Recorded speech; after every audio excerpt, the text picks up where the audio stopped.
believe anybody's good or bad. She's definitely flawed. She's definitely damaged.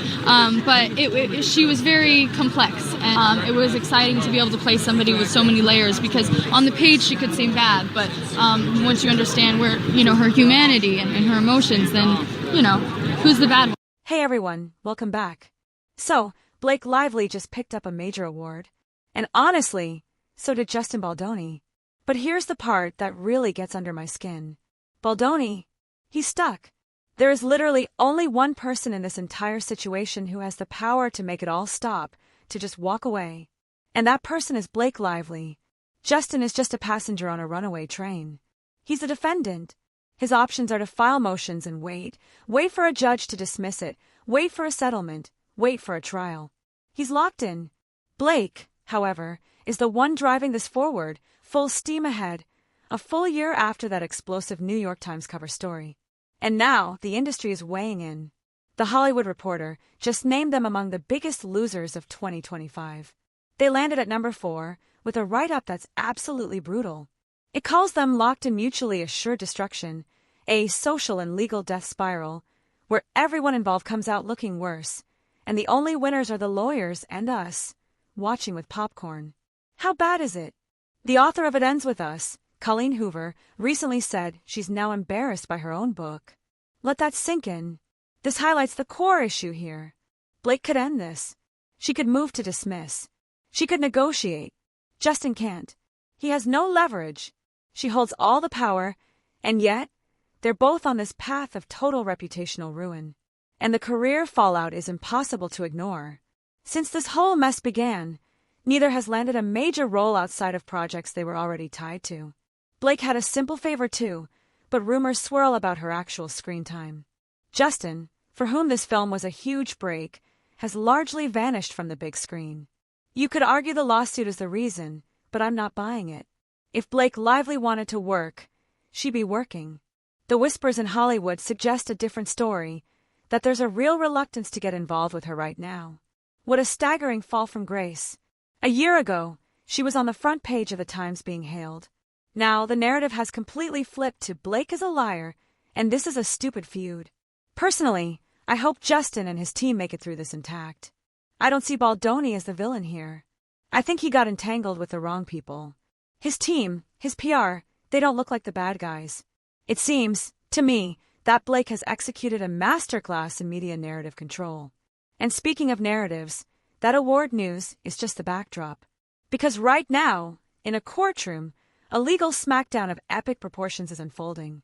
Wayfair's legal team has just fired back at Blake's latest attempt to sanction them, and their response is a grenade.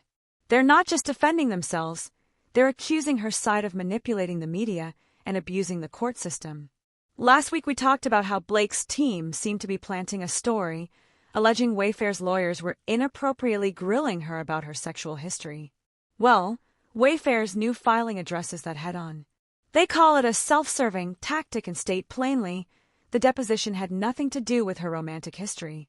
The questions were about her reputation, which she herself put at issue in this case. Their stunning accusation, that this entire sanctions motion was filed for one reason only, to generate inflammatory headlines and falsely besmirch the character of the opposing counsel. They point to the resulting Variety and New York Post articles as proof of the media playbook. But they didn't stop there. They unsealed and submitted the entire 7-hour deposition transcript. Blake's team had only given the judge a tiny 10% snippet. Wayfair says they gave the judge the full picture so he can see the real story. And what does that picture show, according to them? It paints Blake's lawyer, Merrill Govern, as combative, unprepared, and constantly interrupting. They claim she was the one creating chaos, not them. For instance, Govern allegedly didn't know the expert witness had filed an amended report a month prior, incorrectly claimed she never received it, and derailed the deposition over it, only for it to be shown she had received it. They detail instances where Govern allegedly badgered a confused witness, failed to follow basic deposition procedures, and even refused a break for the stenographer under false pretenses. They argue that the speaking objections and obstruction came from Blake's side of the table. The filing gets even more aggressive. They say Blake's team failed to follow court rules by not even attempting to resolve this dispute privately first. I meet and confer. Had they done that, Wayfair says they would have happily agreed to more deposition time.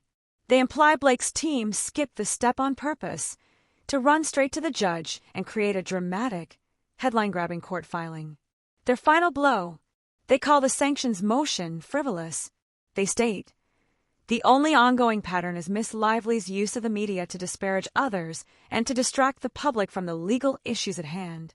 Okay, stay with me here, because this next part is where it gets really confrontational. They include a transcript excerpt where things get heated. Blake's lawyer, Govern, is pressing the expert witness on a point of attorney-client privilege. After an objection from Wayfair's lawyer, Kevin Fritz, another voice chimes in, Brian Friedman. He tells Govern to stop with the speaking objections.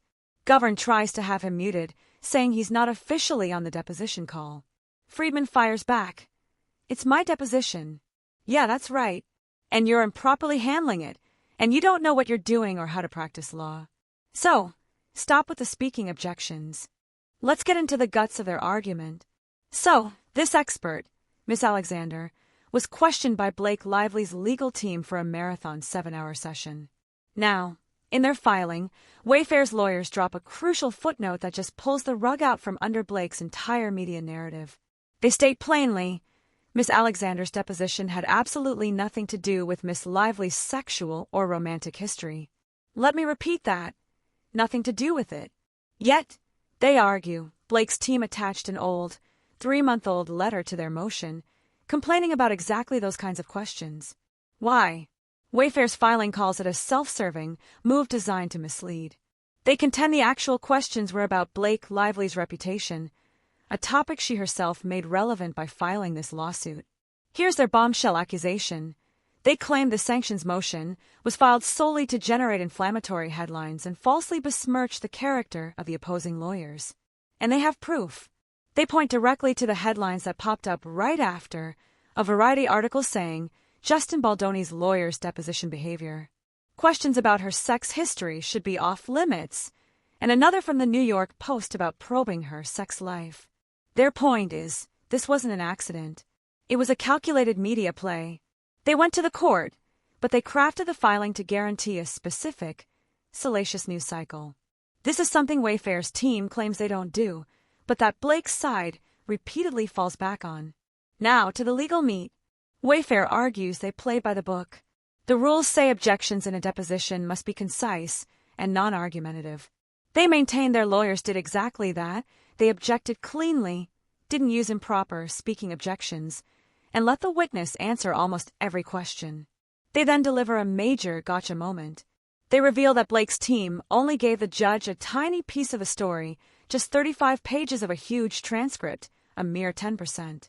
Wayfair, in contrast, submitted the entire transcript. Their reasoning, so the judge can see the full, true picture and not the false narrative crafted from carefully selected snippets. They tell the judge that if he reviews the whole thing, he'll see the deposition wasn't impeded, delayed, or frustrated by their side at all. The motion, they say, doesn't even point to a single meaningful area of questioning they blocked.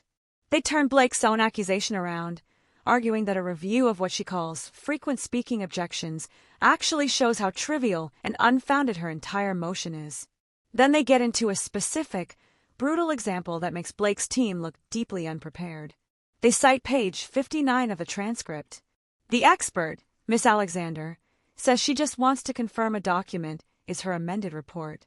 Blake's lawyer, Merrill Govern, asks, "Is that your testimony that you've provided an amended report?" Wayfair's lawyer, Kevin Fritz, objects. The witness herself seems unsure, saying, "I do not think that this is sorry. I don't think that this is the amended one." Govern pushes. "When did you produce an amended report?" The witness replies, "I sent the amended report November 3rd. Then, Govern makes a critical error. She states, "Counsel, we have not received an amended report. That is the only report we've received from Miss Alexander." Fritz calmly says he'll check with his team.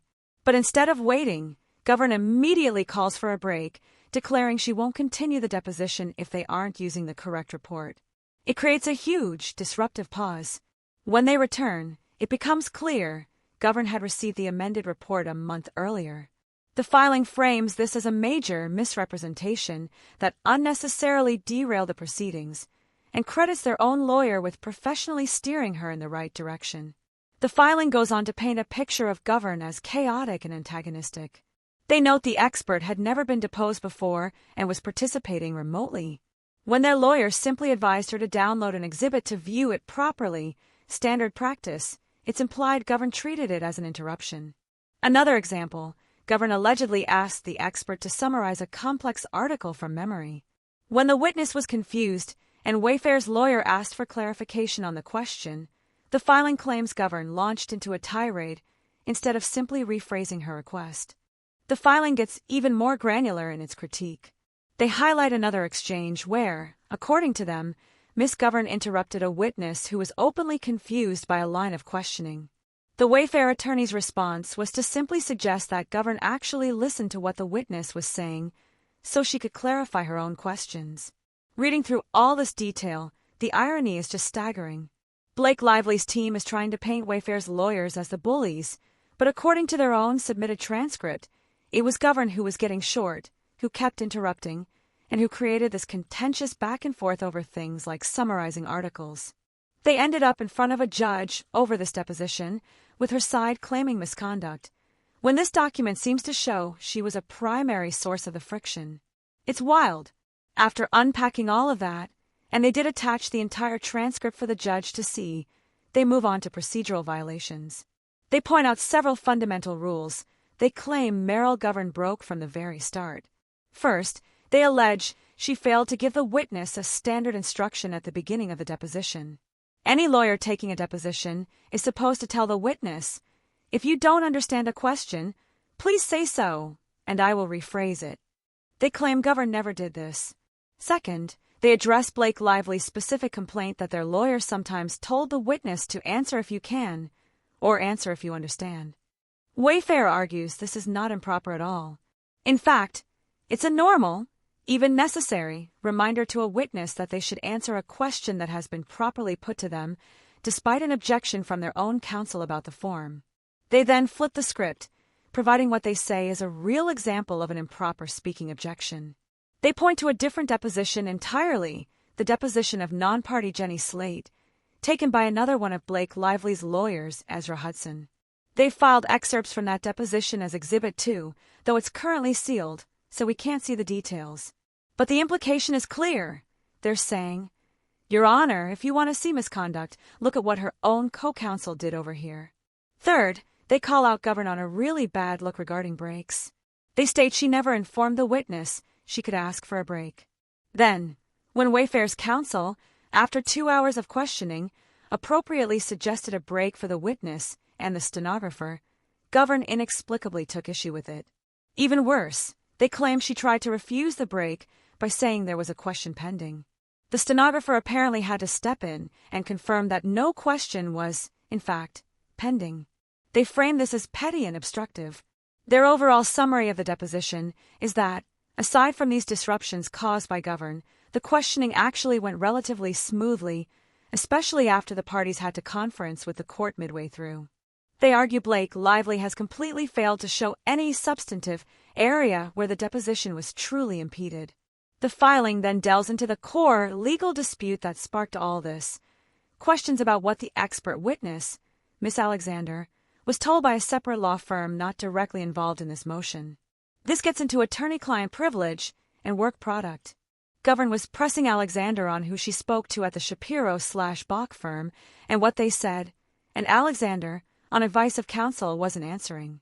Wayfair's position is that Govern then improperly tried to debate their lawyer, Kevin Fritz, on the record about the validity of his instruction not to answer. This, they say, is a direct violation of the court's rules, and this leads them to their most damning procedural point: failure to meet and confer.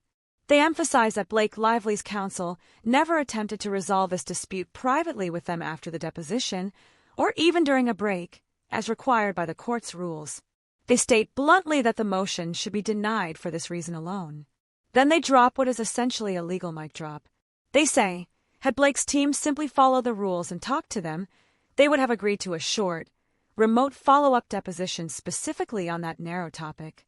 They even formally stipulate to that in the filing right now. Their point is devastating. The entire fight, the motion, the headlines, all of it was unnecessary. You just came running to the court, they imply, suggesting this is a pattern of bypassing protocol to create drama. They conclude this section by branding the entire sanctions motion as frivolous. They argue it alleges an ongoing pattern of misconduct by attorneys Brian Friedman and Kevin Fritz, but provides zero examples of prior bad behavior from either of them. They note the legal cases Blake's team cites involve lawyers who flagrantly disobeyed repeated court orders, a situation they say doesn't remotely apply here.